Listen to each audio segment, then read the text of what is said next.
Kot je bilo že uvodoma povedano, se ne samo Radio Center, ampak cela Slovenija nahaja pred zelo velikim problemom, kajti italijansko sodišče s sedežem v Trstu je že razsodilo, in sicer razsodilo v škodo sicer formalno pravno gledano Radia Center, dejansko pa po našem razumevanju v škodo Republike Slovenije. Namreč radijske postaje v Sloveniji niso lastnice frekvenc, ampak so uporabnice frekvenc, ki jih podeljuje preko APK naša država.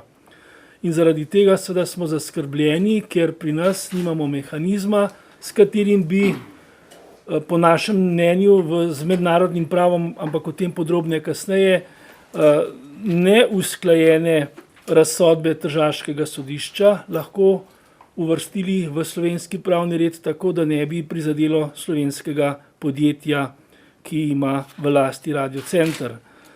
In zato v nadaljevanju pričakujemo, da bo država Slovenija zaščitila ne samo gospodarske subjekte, ki spoštujejo tako slovensko kot tudi mednarodno pravo, namreč frekvence so bile razdeljene z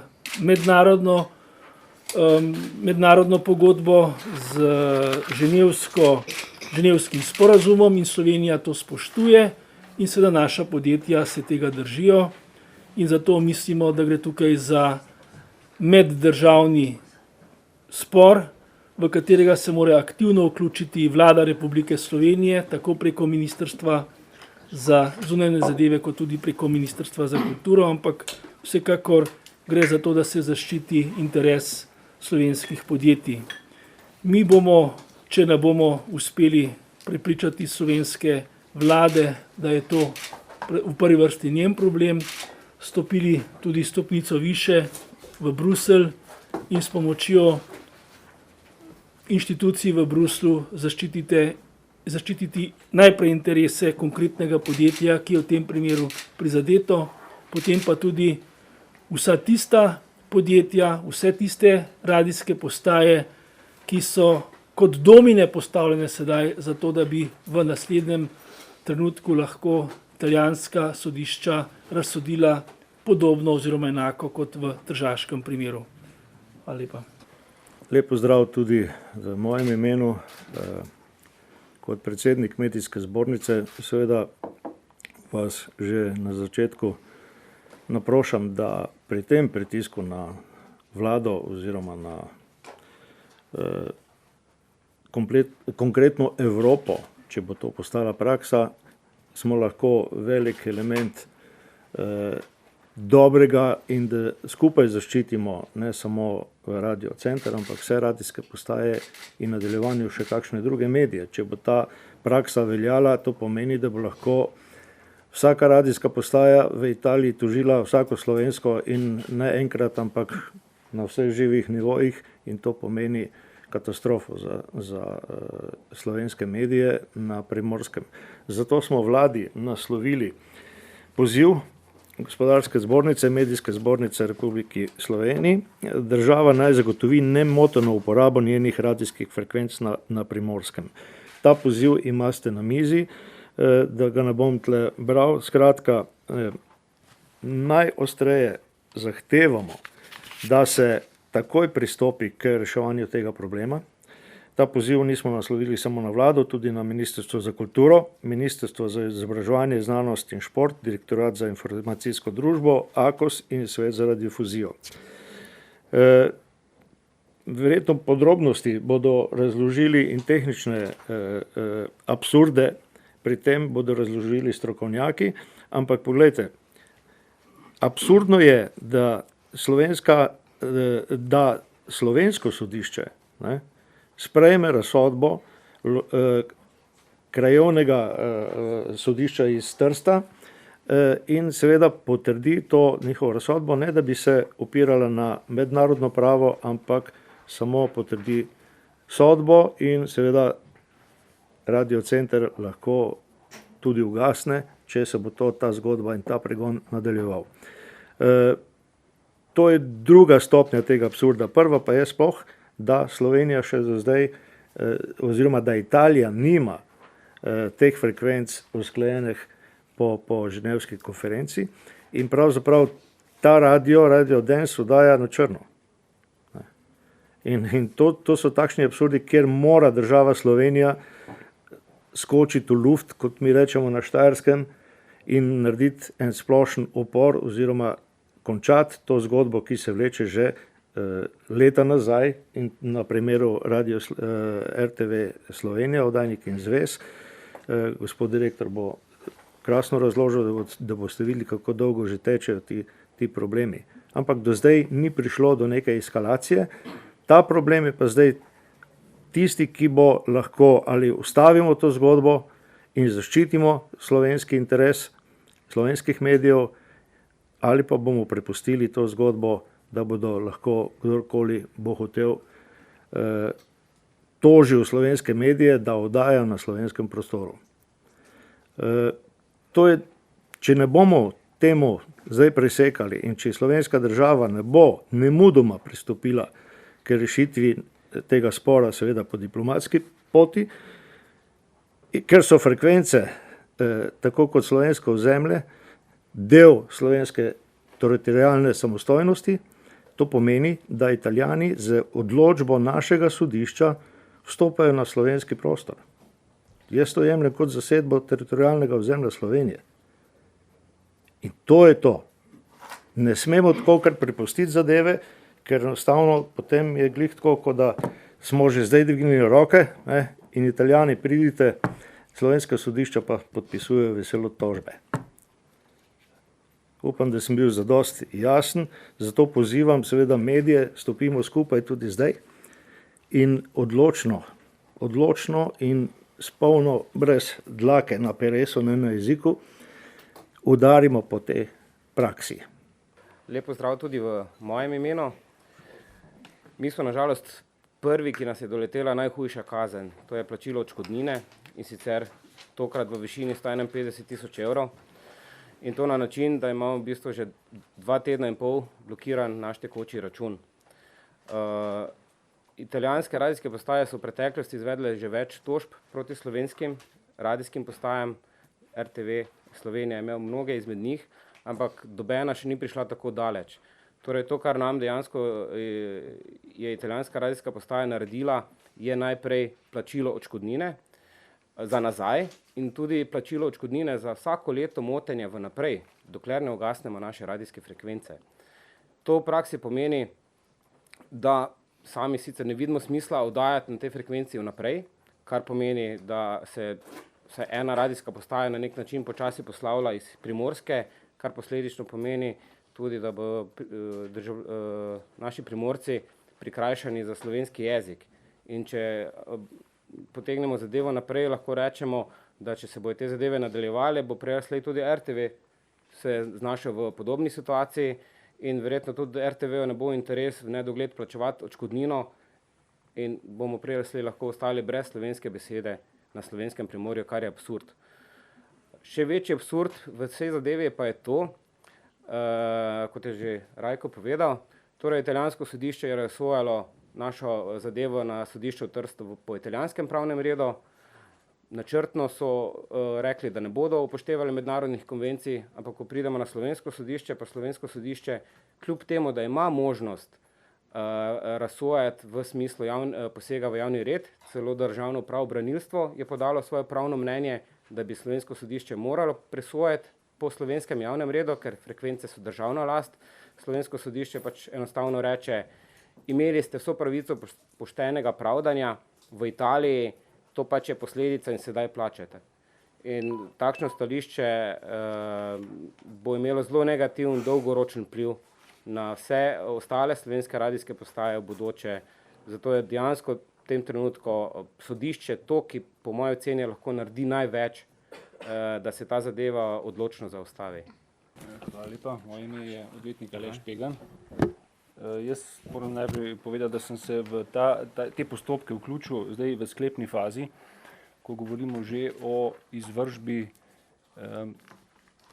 sodb sosednje države, to se pravi, gre za tržaško odločbo sodišča. In gre v bistvu za to, da imamo danes nesporno odločbo Tržaškega sodišča, ki je po svoji pravni naravi izvršljiva, po italijanski zakonodaji ni pa še pravnomočna. To pomeni, da je ta italijanska odločba v Sloveniji izvršljiva, vendar je pa potrebno pri tem upoštevati določene postopke, ki jih pozna evropsko mednarodno pravo.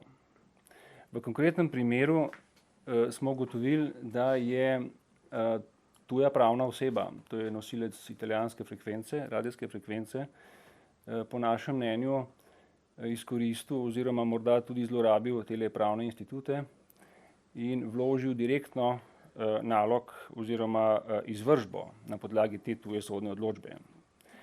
Naše mnenje pa je, da bi se moral poslužiti tako imenovanega postopka priznanja tuje sodne odločbe skladno z mednarodno uredbo, bruseljsko uredbo. Tega se ni poslužil in rezultat tega je, da se danes slovensko sodišče, to se pravi prvostopno okrajno sodišče v Ljubljani, do sedaj sploh ni spuščalo v vsebino odločitve o tem, ali je tuja sodna odločba primerna za priznanje in izvršitev. Namreč okrajno sodišče v tem postopku nima nobenih pristojnosti. V nobenem primeru se ne more spuščati o vsebino odločitve italijanskega sodišča. To izpostavljam namenoma, namreč vedeti je treba, da prvostopno sodišče nasploh, v tem konkretnem primeru sodišča sploh, v bistvu so njihova pristojnost je tukaj zelo omejena. In njihov pravni akt, ki je bil prejšnji teden izdan, se imenuje sklep o izvršbi. Sklep o izvršbi na podlagi tuje sodne odločbe. Ta je izdan in je tudi deloma, kolikor vem, že izvršen.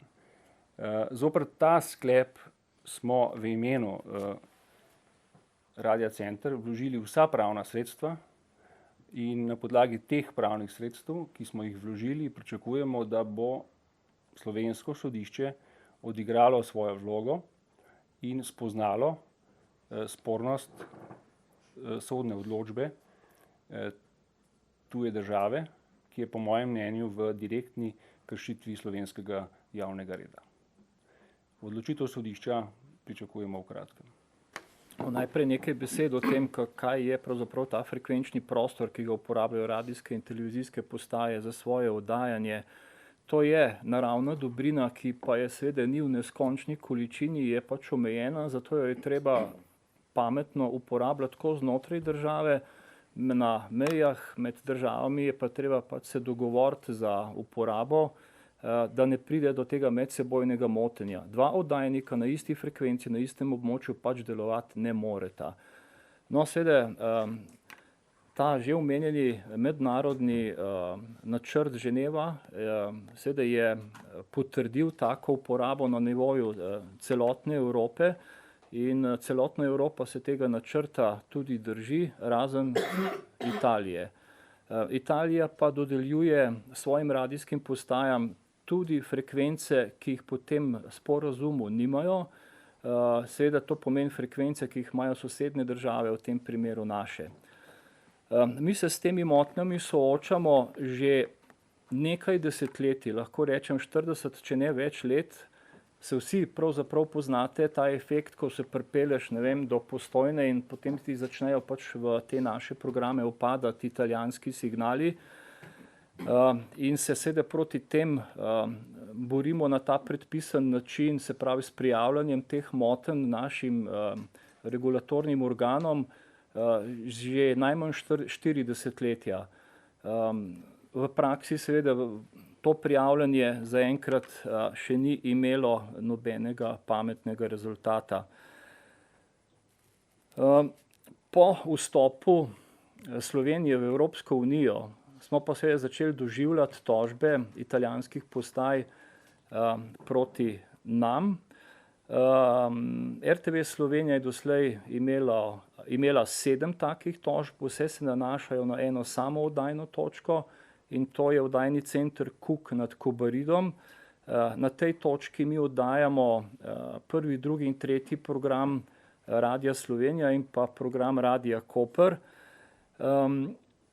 In epilog teh tožb je bil, da je v 6 primerih ta zahtevek, vse tožbe se nanašajo na prenehanje sevanja v smeri Italije, da bi s tem pač onemogočili oziroma se bi izognili tej medsebojni motnji.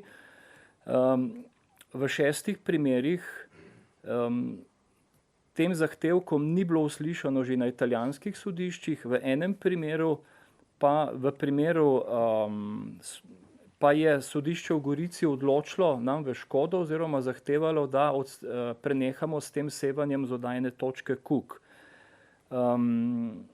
Prvostopenjsko sodišče pri nas je to sodbo priznalo in od nas zahtevalo izvršbo, na našo pritožbo je pa potem se je to razglasitev tuje tožbe v Sloveniji zavrnilo. Ta zadeva je tudi pravnomočno zaključena, tako da zaenkrat mi nimamo kakšnih tekočih primerov pred sodišči. Na vsak način pa to ne pomeni, da smo na varni strani. Če pogledamo, so seveda vse te tožbe bile zavrnjene nekako zaradi nekih procesnih razlogov, tako da nas primer Radio Center pošteno skrbi.